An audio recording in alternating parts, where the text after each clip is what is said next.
सुप्रभात। पाचन में सहायक एंजाइम।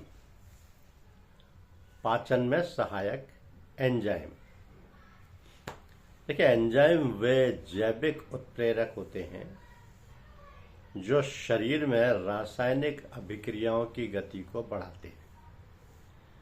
यह भोजन को सरल पदार्थों में तोड़कर पाचन में मदद करते हैं। अब ये एंजाइम क्या हो सकते हैं? जैसे पेप्सिन, PAPSIN, पेप्सिन। ये एंजाइम हमारे आमाशय की जठर ग्रंथियों द्वारा स्रावित होता है। इसका मुख्य कार्य भोजन में उपस्थित प्रोटीन का पाचन करके उसे पेप्टोन्स नामक सरल यौगिकों में परिवर्तित करना है। यह है पेप्सिन। दूसरा है टॉयलिन। इसमें P साइलेंट है, PTYALIN।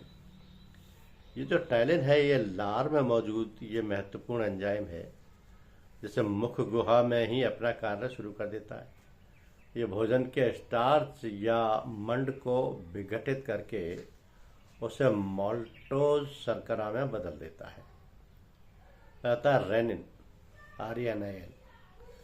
यह भी आमाशय की जठर ग्रंथियों से निकलता है और मुख्य रूप से शिशुओं में सक्रिय होता है। रेनिन यह दूध में पाई जाने वाली प्रोटीन्स, जिसको कैसीन कहा जाता है, उसका पाचन करके उसे अघुलनशील कैल्शियम पैराकैसिनेट में बदल देता है।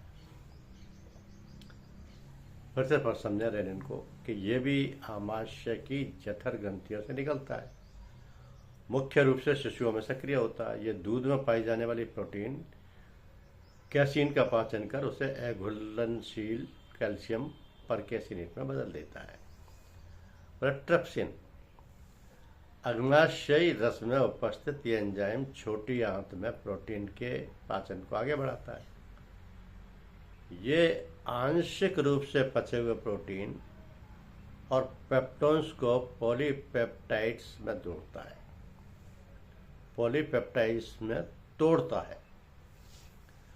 लाइपेज, ये एंजाइम भी अग्नाशयी रस का हिस्सा है और वसा के पाचन के लिए जिम्मेदार है। यह वसा के अणुओं को वसीय अम्ल और ग्लिसरीन में अपघटित कर देता है। अब इन एंजाइम्स के बारे में सबसे महत्वपूर्ण बात जानने की ये है कि एंजाइम विशिष्ट होते हैं, यानी एक विशेष एंजाइम केवल एक विशिष्ट प्रकार के भोजन पर ही कार्य करता है। तो इनका कार्य तापमान और pH से प्रभावित होता है। ये पाचन में सहायक एंजाइम है। धन्यवाद।